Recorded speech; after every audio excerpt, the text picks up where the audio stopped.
Welcome to the Answers for Elders radio show. Meet the trusted experts who will give you straight answers and will help guide you on the path of later life care. Now, here's your host, founder, caregiver, and CEO, Suzanne Newman. And welcome everyone to Answers for Elders Radio Network. And we are closing out the 8 foundational principles of wellness in the month of September.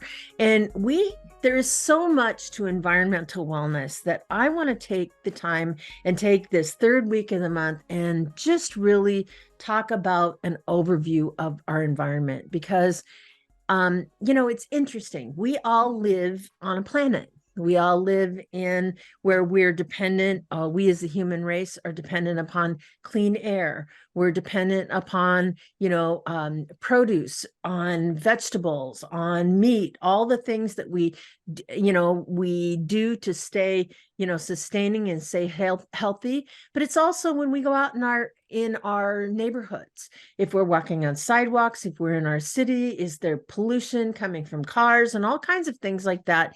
And, it's interesting because we are in a time where we are certainly doing our best to live every day. And the thing is, I think we don't do a lot of thought process of our everyday actions. Are we living the kind of lifestyle that is supportive to the quote unquote ecosystem in which we live? You may not think that being environmentally living sustainable is that important, but it's the collective whole. And I am so honored today to be with have an individual from an organization that I used to work with in the past in my role as the president and board member of Orca Conservancy. And I'm just honored today to have a guest by the name of Kelley Dennings, who is a campaigner with the nonprofit Center for Biological Diversity. And Kelley, welcome to Answers for Elders Radio Network. Kelley, you obviously are a campaigner for the Center for Biological Diversity. Would you give us a little bit of history on you? What brought you into this whole environmental movement? Yeah, so I will say we're going to talk about this individual behavior that folks do. Right. And just to put it out there, I came from a retail family. So my mom and dad met at Macy's in New York. And so I come at it from very naturally as a consumer of stuff, right? Right. That was in my family. And I will say I also grew up as a caregiver. So my father had lung cancer and brain cancer when I was in middle school and high school. So oh my goodness. For about 4 years, he was in a nursing home, but for 4 years before that, he was at home. So I understand your audience. It is not easy being the caregiver. But anyway, so I grew up in Nebraska with my family. And I will say, I wasn't given a lot of time in nature. That was not something my family did. I maybe went to the swimming pool in the summer. So I'm not really sure where I got this notion, but I was reading Greenpeace magazines and my mom was kind of like, what are you going to do for school? What do you want to do in college? And I was like, I want to be an auto mechanic or a policeman. I had my goodness ideas. And she's like, you really like your Greenpeace magazines. Maybe you should study environmental science. So she really thankfully put me on a pathway that continued into college. And I learned that I could make a little bit of spending money by recycling aluminum cans. And good for you. Yeah. So I spent time in waste reduction and recycling and forest conservation before I came to the center. But that's a little bit about me and my background and how I got here. Yeah. And, Kelley, I think, and I look back at, how we all have our stories. I have my individual story where I actually grew up in the San Juan Islands. So I have this background of, our sea, but also the resources of the sea. We ate a lot of, seafood growing up. But it depends on where you are across the country and what opportunities you have.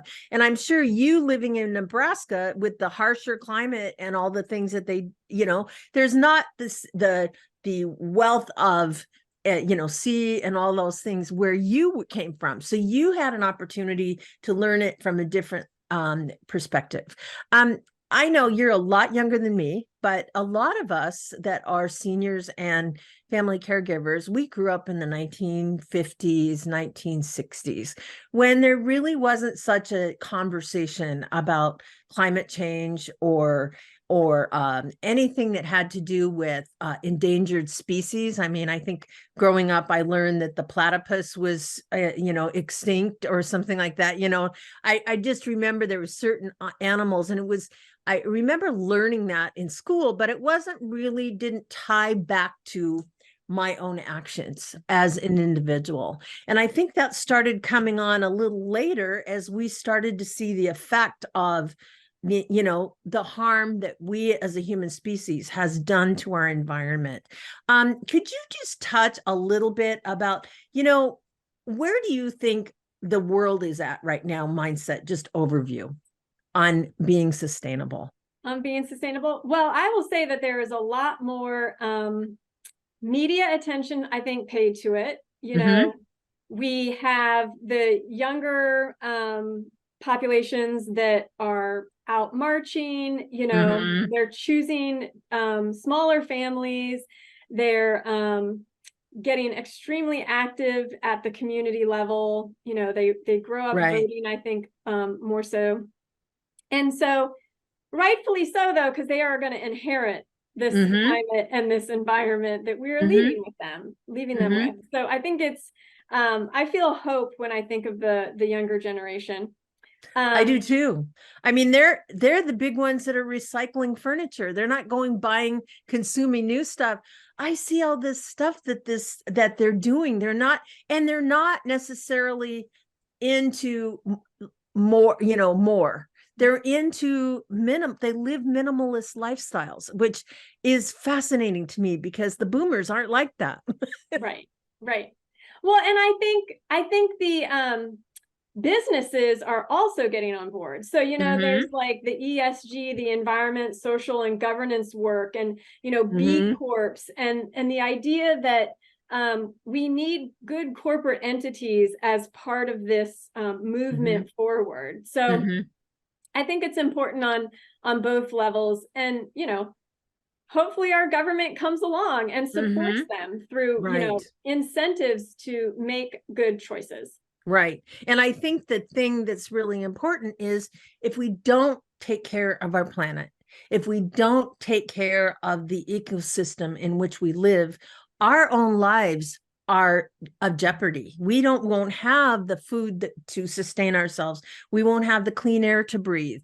And this is something that I think that I notice more so with our younger people are more aware of this. And that's why I really wanted to have this show this week, because environmental wellness, even though we are over 65, or maybe we are, caring for a loved one and we don't have time, there are things that we can do to get ourselves up a little bit more to speed on being more mindful of where we live and what we do.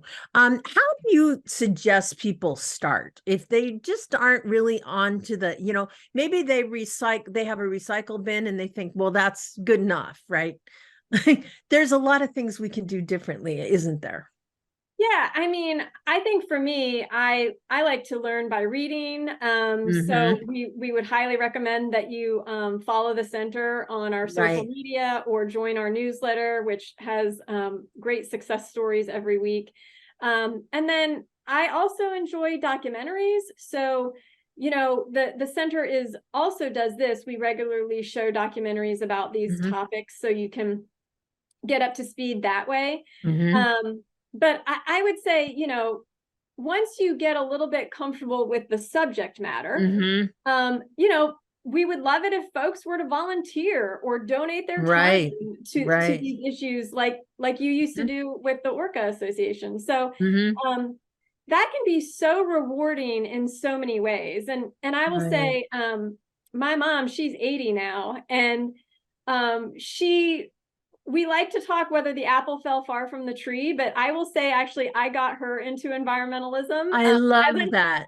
Kind of shared my background. You know, she was more an artist and in retail, but she has been volunteering for her local Habitat for Humanity reuse store. She has volunteered for her local and state recycling coalition. And that can just be letter writing, you know? And so if someone wants to reach you, we're going to go into the next segment. But Kelley, how do we reach the Center for Biological Diversity? What's your website? Yeah, it is biologicaldiversity.org. Right. And we're going to talk this next segment, talking about your purchasing power, how you individually can make a change. And Kelley and I, we're going to be right back right after this.